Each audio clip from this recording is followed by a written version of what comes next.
Oh, hello! Sorry, I was listening to some of my favorite music. Welcome to GMAT Tuesdays. I'm Kevin, and today is Tuesday.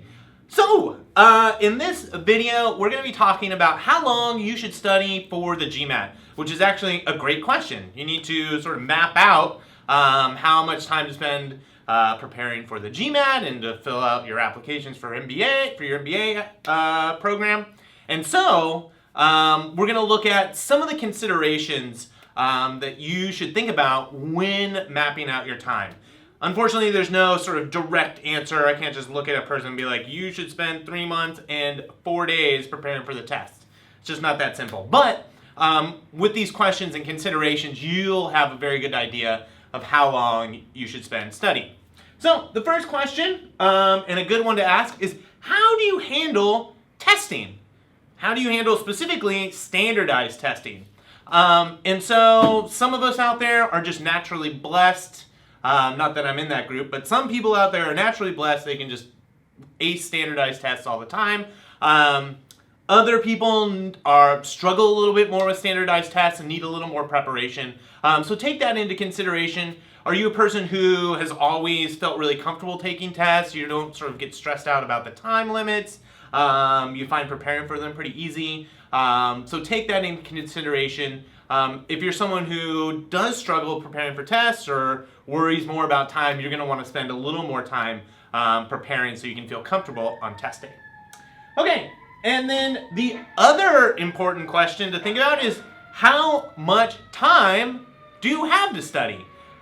So some people have more time, some people have less time. You're going to want to take that into consideration. So if you have 1 to 2 hours, there's a fire truck driving by right now. I'm going to let it go.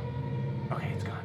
If you have, let's say, 1 to 2 hours that you could spend studying during each day, and then maybe on Saturday or Sunday spend 3 or 4 hours, then you could probably spend about 3 months preparing for the test, depending on other considerations.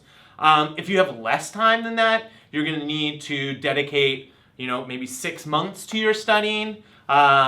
If you have a really short amount of time, if you only have a month to prepare for the test, then you're really going to have to dedicate some quality studying time during the week to be prepared. I would say ideally you would want, to spend a longer amount of time preparing for the test with short study periods each day. That's ideal. The other important thing to consider is your base score, so the score that you have right now, versus the target score that you're going for. So some people out there maybe only need to increase their score, maybe 20 points to get to the school that they want to go to. Others might need to boost their score 100 points. And so that's another factor to think about. Obviously, the greater point increase you're looking for, the longer you're going to need to study.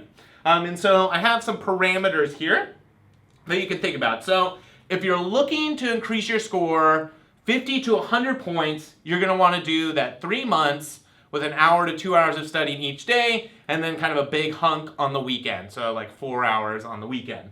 That should be enough to get you to at least a 50-point increase, maybe 100.